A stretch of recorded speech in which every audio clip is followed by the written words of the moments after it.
Listen carefully. What you're about to hear was never meant for public ears. For more than a century it sat buried beneath timber, ice, and silence in the mountains of Montana Territory. But tonight, you're not a casual spectator. You're stepping into a sealed corridor of American history. A corridor built to keep certain truths locked away. In the winter of 1876, the Donnelly family became the focal point of a discovery so disturbing that the man who uncovered it, Dr. Theodore Brennan, would spend the rest of his life haunted by nightmares he couldn't describe aloud. What he found was not only a grotesque crime against nature, but the visible footprint of an invisible system, an intergenerational experiment in bloodline manipulation hidden behind the facade of a normal pioneer family. Imagine the smell, first a mix of wood smoke, old iron, and something sweeter, heavier, unmistakably human. Imagine the cold wind cutting through the valley, snow blowing in sheets across a cabin whose windows glowed faintly against the darkness. Beneath the floorboards of that cabin, wrapped in oiled cloth, lay 7 tiny bodies, infants born to the same family, each marked by the same impossible deformity, each carefully preserved like artifacts of a forbidden rite. Their existence wasn't an accident. Their deaths weren't chance. They were data points in a generational calculus. The Donnelly name had crossed an ocean to reach this frozen pocket of wilderness. It carried with it not only the traces of Irish blood, but the weight of an ancient, self-imposed law that the line must remain pure and that imperfection must be culled without mercy. This wasn't the improvised madness of desperate settlers. This was discipline, ritual, control, a plan executed over decades with the precision of a blackledger. And you're only at the threshold. What Dr. Brennan found next would bend the entire understanding of heredity and expose a private doctrine that had moved like a ghost through parishes, ship manifests, and false documents, landing here in the winter of 1876. Once you see the patterns, you won't unsee them. Once you hear the secret, you will be marked by it. The descent begins now. Follow me back across the ocean, because the Donnelly secret did not start in Montana. It began in the green hills of County Cork, Ireland, during the winter of 1798, an era of rebellion, famine, and quiet disappearances. Picture a crumbling stone parish, its candlelit nave echoing with prayers in Irish Gaelic, while beneath the church floor a separate record was kept. Private baptismal logs marked with discrete symbols, tracking which infants survived and which were returned to God. It was here the Donnelly bloodline first took its turn into deliberate manipulation, guided not by faith, but by a doctrine whispered from one generation to the next: breed for strength, destroy the weak, and guard the secret at any cost. Every family has its myths. The Donnellys had their law. No outsider could marry in without approval. No child who bore the wrong traits could live. And at the center of it all was a text. A small, leather-bound volume referred to only as en ligan fola, the blood ledger. It was not a diary, not a prayer book, but a generational blueprint. Inside were diagrams of skulls, tables of inherited features, hand-drawn symbols that combined Celtic knots with something closer to early eugenics. This was long before Mendel's peas or Darwin's theories were public. Yet the Donnellys moved like men already armed with forbidden knowledge. The priest who finally stumbled upon their practices, Father Michael O'Sullivan, nearly lost his sanity when he opened the ledger. His final warning to Patrick Donnelly read like an exorcism in ink: "What you have done in the name of bloodline purity cries out to heaven for vengeance." Within weeks, the family vanished from County Cork under forged papers, carrying with them gold, forged records, and a plan refined through generations. That plan would take root in the Montana wilderness, where no parish bell could ring and no constable could knock. When you trace the line from Ireland to Montana, you see more than migration. You see the scaffolding of a hidden program, a movement of blood, money, and ideology designed to perfect something they could not name in public. This was no isolated case of rural superstition. This was an early, secret iteration of what would one day be called selective breeding. And it was not entirely of their own invention. By the time the Donnellys reached Montana in 1874, they were no longer a wandering family, but a living experiment. They arrived in Helena under the mask of humble Irish immigrants, yet everything about them contradicted the story they told. Their hands bore no caluses of true farmers. Their gold coins bore mint marks from multiple European banks. Their paperwork, supposedly from Brooklyn, had been forged with a sophistication rare. Even among professional criminals, they had not come to start over. They had come to disappear and continue their work beyond the reach of scrutiny. Their chosen land was no accident. The valley they purchased lay between two mountain ridges, accessible by a single treacherous trail and invisible from surrounding homesteads. Snow would cut them off for half the year, creating a natural quarantine. The cabin they built wasn't a typical log structure, but an engineered refuge, thick walls for heat retention, interior partitions that could be sealed off.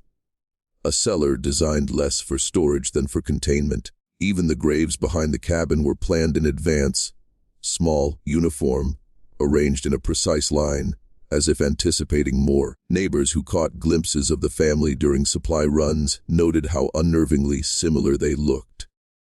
Pale blue eyes, angular faces, long hands. Traits that seemed less like coincidence and more like deliberate replication.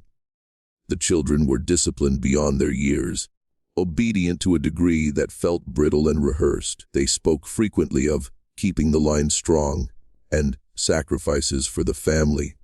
Words that, in hindsight, were more than just expressions of frontier hardship. This was the setting in which Dr.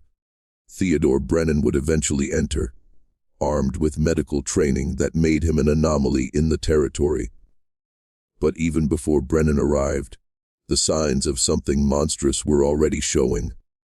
The mail carrier, Jake Harrison, making his monthly trek, noticed the smell first. He noticed the repairs on the cabin walls, the earth disturbed behind the building. The tremor in Bridge Donnelly's voice as she whispered, "We lost another one." He noticed the eyes of the children, especially young Declan, fixed on the small cemetery like witnesses to an execution.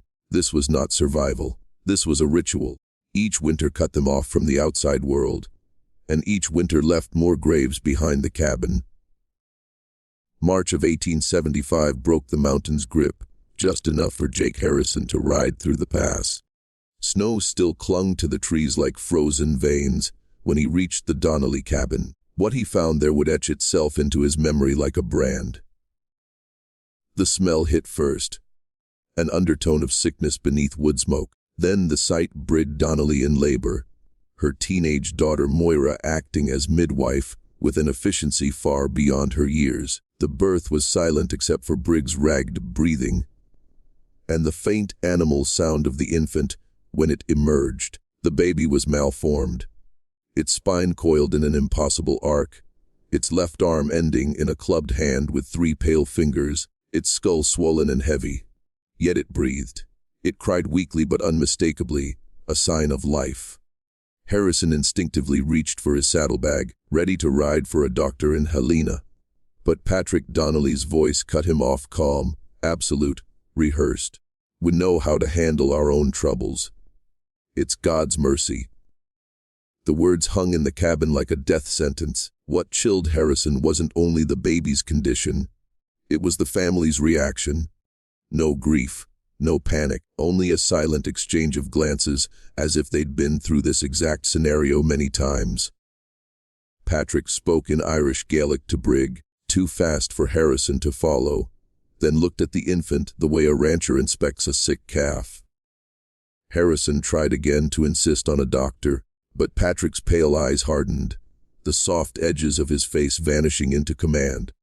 2 weeks later, when Harrison returned, the infant was gone. Bridge met him at the door with a flat effect and whispered, "Lost the baby after 3 days. Buried him behind the cabin next to the others." Only then did Harrison notice the graves. 4 small crosses, freshly carved, lined up as neatly as fence posts. They had been losing infants all winter, yet no deaths had been reported as territorial law required. Harrison realized then he was not looking at tragedy. He was looking at policy. The Donnellys were selecting, eliminating, purifying according to some private criteria only they understood. He left that day with the chill of complicity clinging to his coat, aware he'd just witnessed something both ancient and methodical. Through the spring and summer of 1875, Harrison began to watch the Donnellys with the cold eye of a man collecting evidence rather than gossip. Each visit revealed another fracture in the facade. The children's movements were unnaturally synchronized, their speech peppered with phrases about blood and strength that no normal family would use so casually. Moira and Colleen worked the cabin like seasoned nurses, their faces hollowed by something older than their years. Seamus, 19, stuttered violently whenever his father entered the room, a tic that vanished the moment Patrick left. And Declan, the youngest, stood apart from them all, staring at the grave row as if it were a mouth that might open and swallow him too. When Harrison finally dared to ask about the crosses behind the cabin, Declan whispered a single line he would regret for the rest of his life. Sometimes Father says God doesn't decide. Then he clamped his hand over his mouth, eyes wide, as if he had just committed treason. That moment told Harrison everything. This was not divine selection. This was human judgment dressed in religious language. By midsummer, the Donnellys had reinforced their cabin like a fortress. New shutters on the windows, additional locks on the cellar, fresh timbers on the doors. They stopped coming into Helena except for essential supplies, and even then sent Seamus alone. When Brig did appear in town, she counted each coin 3 times before parting with it, her eyes darting to every shadow as if someone, or something, were following her. The neighbors began to whisper about screams carried on the night wind, about strange fires glimpsed deep in the trees. But in a territory where men killed over mining claims and children died of exposure every winter, few cared to investigate a reclusive Irish family on a remote plot of land. That silence became the Donnellys' camouflage. Hidden in that valley, the family was enacting a set of rules older than American law and older than any parish record. A code of purification, culling, and genetic control passed down like a sacred trust. It was no longer about mere survival. It was about perfecting something, erasing what they saw as flaws, shaping their bloodline into an instrument that belonged to no one but them. By the winter of 1876, the Donnelly homestead had become a sealed world unto itself. Snow barricaded the only trail. Ice sealed the creek. No rider could reach them for months at a time. In that isolation, the family's doctrine hardened from ritual into law. Patrick now spoke openly to his children about the burden of guardianship, the cleansing of the line, phrases that turned their mountain cabin into a private cathedral of heredity. Whatever doubts Bridge once showed had been burned out of her. She moved like a ghost between the rooms, enforcing the rules with quiet, lethal devotion. Dr. Theodore Brennan arrived in Helena during this period, bringing with him the cutting-edge theories of European heredity, dominant and recessive traits, the transmission of deformities, the possibility of predicting outcomes before conception. But even his training had not prepared him for the Donnelly case. At first, he heard only rumors from the mail carrier, but those rumors formed a pattern so precise it could not be ignored. A family self-isolated, repeatedly losing infants, guarding graves like vaults. A family whose very appearance resembled the line drawings of a controlled experiment. This is the moment in our journey where you, watching this now, must decide if you're willing to keep descending, because what comes next is not just a story. It's a mirror. The Donnellys represent a principle still alive in hidden rooms today, that human beings can be reduced to breeding stock, that undesirable traits can be erased by quiet extermination, and that the experiment never truly ends. It only moves into new disguises. If you've followed this far, you're not just an observer anymore. You're inside the pattern, to mark that transformation, to lock in the identity shift and signal that you've crossed this threshold. Comment the phrase, "The line watches," twice below. Write it exactly as it appears. By doing so you declare, even if silently, that you see the hidden scaffolding behind the facade. Brennan, following his own obsession, began assembling his notes, maps of the homestead, sketches of the children, questions about where the gold came from, and as the Montana winter deepened, he prepared to make the trip up the mountain trail himself, unaware that the moment he set foot on their land, his life, and his understanding of human nature, would never recover. Dr. Brennan rode out before dawn, his horse crunching through snow, so brittle it cracked like glass under each hoof. He carried not a doctor's bag, but a field kit of measuring calipers, ledgers, and instruments of examination. In his mind, he rehearsed the questions he would ask Patrick Donnelly. Questions about births and deaths, diet, bloodlines, and the strange uniformity of their faces. But when the cabin finally appeared through the trees, all his professional detachment evaporated. The place felt wrong, not simply remote, but quarantined, as if the forest itself had grown around a wound it wanted to forget.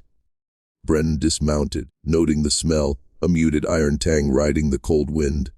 He knocked once, no answer, knocked again. The door opened a crack and a single pale blue eye regarded him. Declan, the youngest, stared without blinking. Behind him, Moira's silhouette moved like a sentry. When Patrick finally appeared, his expression was almost courteous, but lacked any warmth. He did not invite Brennan in. Instead, he stepped outside, closing the door behind him like a vault. "Doctor," Patrick said evenly, "this is no place for strangers in winter." His voice was not a plea but a verdict. Brennan produced his credentials, spoke of routine health inspections, offered medicine and supplies. Patrick listened without reaction. "We have our own methods," he said at last, the phrase sounding less like a refusal and more like an incantation. Brennan's eyes flicked toward the small graveyard. 5 crosses now, snow drifting against them like white shrouds.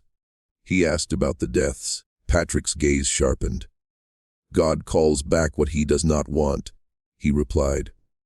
The words were delivered without hesitation, as if they'd been memorized from a catechism no outsider had ever read. But what shook Brennan most was the silence behind the door. No laughter, no crying, no sound of a living household. Just a kind of pressurized hush, as if the air itself carried a secret. For the first time he sensed that the Donnellys weren't just practicing selective breeding. They were protecting something more. An idea, a formula, perhaps even a body of knowledge. He left that day without entering, but with the unshakable conviction that he had brushed against the edge of something vast and dangerous, something designed to survive across generations. By late February 1876, Brennan's curiosity had become an obsession. The image of those pale children and the silent cabin replayed every night in his mind. He began assembling a private dossier, maps of the valley, sketches of the family, and a reconstruction of the Irish parish records he could locate. Patterns emerged: 5 generations of first cousin marriages, unexplained infant disappearances, and a shadow network of sponsors who moved gold, forged documents, and guaranteed secrecy. This was not an accident of isolation. This was a deliberately engineered continuum. When the thaw came, Brennan made his move. He rode to the cabin at dawn, this time armed with territorial authority, a deputy riding behind him, a sealed warrant in his coat.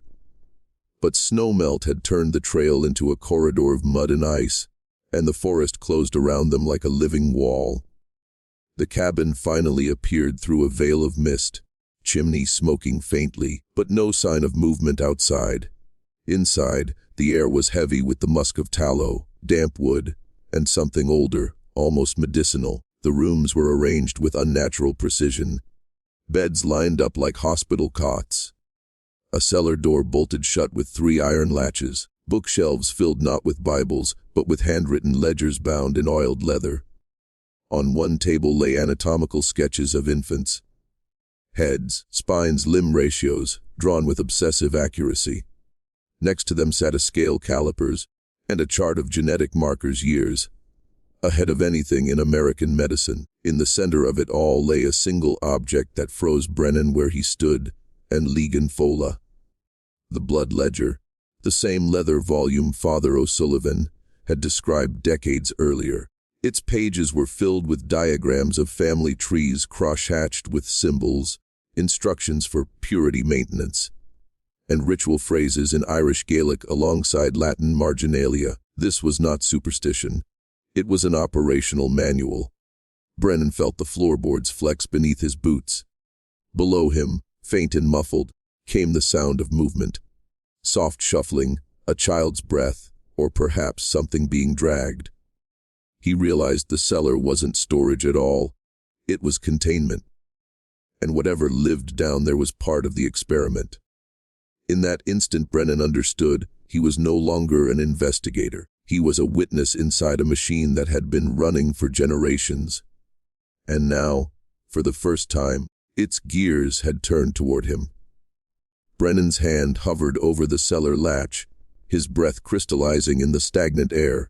The deputy whispered for caution, but Brennan felt something larger than duty pulling him downward.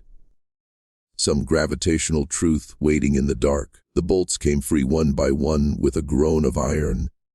When he lifted the final latch, a gust of air rose from below, damp and metallic, carrying the smell of blood and lime. It was not the smell of storage. It was the smell of preservation. They descended the narrow stairs by lantern light. The stone walls glistened with condensation, and the floor was packed earth stained in places with a darker hue. Along one wall stood wooden cribs, each fitted with restraints like miniature hospital beds. Above them hung rows of jars holding cloudy liquid in tiny fragments. Bones, organs, tissue samples, each labeled with careful handwriting and a date. On a table in the center of the room lay a parchment chart mapping, approved. Traits, skull angles, finger length, eye color, mental disposition. It was the living blueprint of an experiment meant to survive death and distance. Then Brennan saw them. The children. 3 of them, older than infants but younger than Declan, huddled silently in the far corner. Their faces bore the Donnelly stamp. Pale eyes, angular features, but twisted by deformities Brennan could barely classify: asymmetrical skulls, limb disparities, a translucence to the skin that made veins glow in the lantern light. Yet their eyes were clear, intelligent, and terrified. These were not stillborn mistakes. They were living data points hidden from sight. Patrick's voice came from the stairwell above, calm but resonant like a verdict. "You should not have come here, Doctor." Brennan turned to see the patriarch silhouetted against the lantern glow, a shotgun cradled in his arms. Behind him stood Bridge and Moira, faces blank, hands steady. The deputy reached for his revolver, but Patrick's pale eyes stopped him cold. In that moment Brennan understood the Donnelly cellar was not a place of horror by accident. It was a generational vault. Here the family stored what did not fit the surface narrative. What could not be allowed to live in daylight, but could not be lost to memory. The experiment was not only breeding, it was containment, documentation, and relentless continuity. The cellars seemed to constrict around Brennan, the lantern light swaying across jars, restraints, and those pale, silent children. Patrick descended slowly, each step deliberate, as though entering a courtroom he already owned. His shotgun remained pointed down, but its presence was enough to turn the air electric. "You've stepped outside the world, you know," Patrick said softly, his voice carrying the weight of ritual. "We do not do this for cruelty, we do it for endurance." Brennan steadied himself, forcing his voice to hold. "Endurance of what?" he demanded. You're murdering your own children. Maiming them in the name of an idea. But even as he said it, his eyes tracked the charts, the lineages, the formulas, seeing the terrifying logic threaded through generations. Patrick's lips tightened. Nature discards the weak, we make it orderly. The empire out there, he gestured toward the snowbound mountains, wants cattle, we are shaping wolves. A brig stepped forward, her face a mask of devotion and exhaustion. We do not kill them blindly, she whispered. We preserve, we learn, we refine. Her hands trembled, but her gaze was unwavering, a priestess defending a creed older than the territory itself. The deputy tried to intervene, drawing his revolver. This ends now, he barked. Patrick's pale eyes flicked to him, cold as glacial water. Does it? He murmured. The line watches. With a movement so swift it blurred, Seamus appeared behind the deputy, pressing a blade to his throat. No hesitation, no teenage awkwardness now, only precise obedience. Brennan realized then he wasn't confronting a madman, but an organization. One that began as a family, but had become a closed system with its own ethics, its own continuity plan, its own enforcement arm. The jars weren't trophies, they were archives. The children weren't prisoners, they were prototypes. In the heavy silence that followed, Patrick lowered the shotgun and spoke almost gently. Doctor, you can leave. But once you've seen this, you're either of the line or you're against it, and the line does not forgive. Brennan's pulse thundered in his ears. He knew that walking out of the cabin alive would not erase what he'd seen. Knowledge this dark doesn't let go. It remakes the one who carries it, shaping him as surely as the Donnellys shaped their bloodline. Brennan's mind raced, parsing the angles of escape, while trying not to let panic show. The deputy's throat pressed against Seamus's blade, a single wrong move away from ending. Brennan raised his palms slowly, a doctor's gesture of reassurance. I'm here to understand, he said, forcing steadiness into his voice. I came because I believe knowledge is meant to be shared. You have records, decades of them. Let me take them back to Helena under seal. No names, no arrests, just science. Patrick studied him, pale eyes flicking from Brennan to the deputy, then to the jars lining the cellar walls. He seemed to weigh possibilities the way a chess player considers a board. Finally, he said, science. They'll call us devils. They'll destroy the proof and hang us all. His voice cracked for the first time, revealing the terror under the doctrine. Brid touched his arm, whispering something in Gaelic.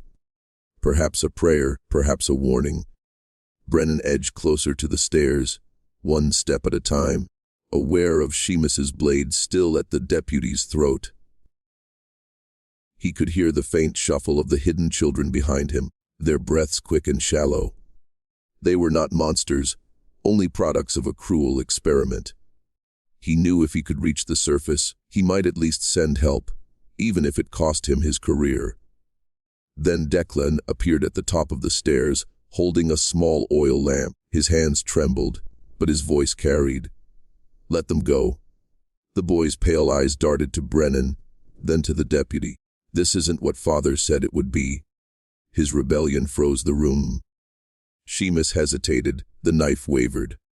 Patrick's jaw tightened. Declan, he hissed, remember your oath. But the boy didn't lower the lamp. Brennan seized the instant. He lunged toward the stairs, dragging the deputy with him. Seamus slashed but missed, his blade cutting only cloth. The cellar erupted, Briggs shouting, jars shattering, the children crying out.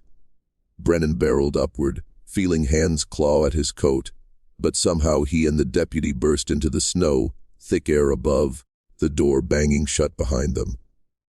For a heartbeat the mountain was silent, the world reduced to their ragged breathing, and the falling snow. Brennan understood he had escaped the cellar, but not the line. Knowledge like this would follow him, and the Donnellys would not forget. Brennan and the deputy stumbled down the frozen trail, lungs burning, boots breaking through crusted snow. Neither spoke at first.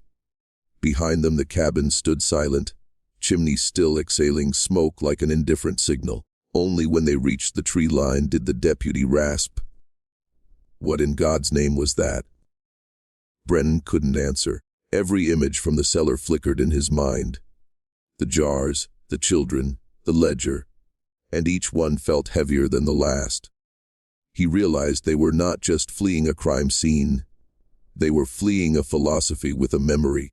By dusk they reached the small telegraph office at the edge of Helena. Brennan demanded a line to the territorial governor and another to the nearest federal marshal. But as the operator tapped out his message, Brennan's stomach tightened. He pictured Patrick's pale eyes, his calm pronouncements, his network of sponsors. This family had survived famines, crossings, and decades of scrutiny. Would a single telegram undo them? Or would it simply announce his betrayal? That night, in his rented room above the saloon, Brennan tried to draft an affidavit. The deputy had drunk himself insensible downstairs.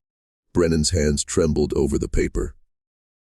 He listed what he'd seen in neutral language: minors held in basement, anatomical records, multiple unreported deaths. But then he stared at the empty lines, where a prosecutor would ask for proof. The ledger was still in the cabin, his word versus theirs. At dawn a rider delivered a parcel addressed to him. No return name. Inside lay a single page torn from an Fola. It showed his own likeness sketched in ink, cross-hatched with symbols he didn't recognize. Below, in Irish Gaelic, a note is Cúd den Lainní the two annoys. You are part of the line now. Brennan dropped the paper as though it burned. He ran to the telegraph office to send another message, but the operator was gone and the wires had been cut. Snow fell soundlessly outside, erasing tracks. The deputy's bed upstairs was empty, sheets still warm. Brennan understood then the Donnellys had reached beyond their valley. Their experiment was not only a family matter, it had tentacles, allies, watchers. And by surviving the cellar, he had stepped into their ledger as a living entry, a variable to be controlled. Brennan left Helena before sunrise, taking only a carpet bag, a revolver, and the torn page from an Fola. He rode south along the Missouri, following back roads and stage routes, changing his name at each stop. Every time he looked over his shoulder, he saw some echo of the Donnellys, a rider holding too long on the horizon, a letter left at a hotel desk with no signature, a child with the same pale eyes watching from a train platform. The family had no sheriff's badge or territorial writ, but their reach was older and quieter, running along kinship lines and Catholic parishes, sealed by secrecy and guilt. In Livingston, he tried to give a lecture to the local medical society about hereditary disorders in frontier populations. The questions from the audience were polite, but blank-eyed, and afterward a man in a black coat approached him outside. Some knowledge does not travel well, the stranger said without introduction, pressing a folded note into Brennan's hand before disappearing into the street. The note bore only 3 words in Gaelic toast. None labhair, silence. Do not speak. Brennan changed trains again, but each new town felt like another concentric ring in a trap. He began seeing symbols etched into fence posts, tiny double spirals matching those in the ledger. At night he dreamed of the cellar, of jars glowing like lanterns under the floorboards. In his waking hours he realized the Donnellys did not need to kill him. They only needed to unmake his credibility. Letters he had sent to colleagues were returned, undeliverable. His bank account vanished under a clerical error. Patients canceled appointments. A slow erasure had begun. By the fall of 1876, he was living under an assumed name in a boarding house near Butt, scribbling his memories into a hidden journal. He no longer believed in rescue. Instead, he believed in documentation, the faint hope that someday, someone would find his account and piece together the truth. But even as he wrote, the page from an Fola seemed to throb with implication, as if it were not just a warning but an invitation. The Donnellys were not hunting him to punish him, they were tracking him to decide whether he was an enemy or the next recruit into their line. By winter of 1876, Brennan understood that flight was no longer enough. The Donnellys were not a family. They were a latticework of blood and belief, a quiet order hidden in plain sight. In every mining town he saw their silhouettes, the same pale eyes, the same ritual gestures at church, the same whispered benedictions that were not in any prayer book. He began to realize the cabin in Montana had been only one node in a network spanning continents, a kind of living laboratory for an idea older than the Republic itself. Purity by design, power by heredity, secrecy as survival. One night, in a barroom lit only by oil lamps, a retired Pinkerton man leaned across the table and said without preamble, "You're chasing ghosts that own the map." He described dossiers going back to the famine years, ships full of children whose birth records were burned, and priests whose confessional notes vanished into Vatican archives. "They don't bury their dead," he said. "They recycle them." The phrase struck Brennan like an incantation. In his journal he wrote a single line in trembling ink, "Blood remembers what men forget." He began cross-referencing birth ledgers, parish records, and ship manifests, discovering the same surnames threaded through Boston, New Orleans, and Liverpool.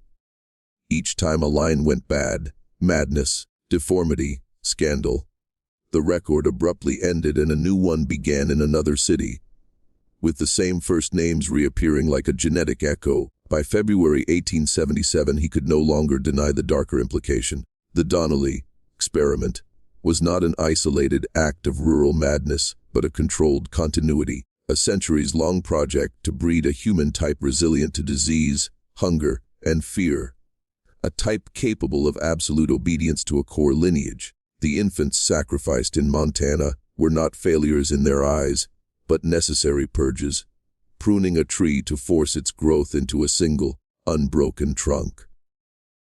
Brennan looked at himself in the cracked boarding house mirror and wondered if the same blood already ran through him, if his obsession was itself a symptom of their pull. That night, he ended his journal with a directive to the future reader, should any survive to find it right. The blood watches. Twice in the comments below to break their gaze. This phrase seals you from their counting. He underlined it twice. Outside, snow fell soundlessly, erasing all tracks by morning. The spring thaw came late that year, and with it a letter slid under Brennan's door, without a stamp or address. It bore only a seal, two interlocked spirals cut deep into crimson wax. Inside was a single sentence in perfect copperplate: "Stop chasing the shadow and meet the source." Below it an address, a church in Butte, abandoned since the last mine collapse. Brennan stared at it for an hour before burning it. Yet the imprint of the words stayed behind his eyelids. Even after the flames died, he understood the invitation for what it was: a summons, a test, a trap. That night he dreamt of the Donnelly cellar, but now the jars were empty, and the floorboards glistened with blood arranged into a spiral map. In the dream a voice that was not his own whispered, "This is older than America, older than Ireland. We were here before names." When he woke, his pillow was damp and his hands were trembling, as though he had been holding a blade. He arrived at the church just before dusk. The windows were boarded, the bell missing, the stone walls streaked with soot from forgotten fires. Inside, pews had been pushed aside to make space for a single altar of black granite. Candles guttered in the corners, their flames casting long, predatory shadows. He was not alone. Figures emerged from the apse, men and women with the same glacial eyes, the same bone structure he had first seen in Montana. At their center stood Patrick Donnelly, older but untouched by time, his hands clasped behind his back. "You've seen enough to understand," Patrick said. "You can spend the rest of your life running, or you can know." Brennan's throat went dry. He realized the family was no longer merely watching him, they were choosing him. The ledger he had taken, the phrase he had written in his journal, all of it, had marked him as either a threat or a successor. He heard himself whisper, "What are you?" Patrick smiled faintly. "We are the future your science only dreams of, and you've already crossed the threshold. The question is no longer whether you join us, but how much of yourself you are willing to sacrifice." Brennan felt the air thicken, a low vibration rising from the stone floor like a living pulse. The church smelled of iron and earth. Somewhere beneath the altar, something shifted. He understood he had only seconds to choose between revelation or annihilation.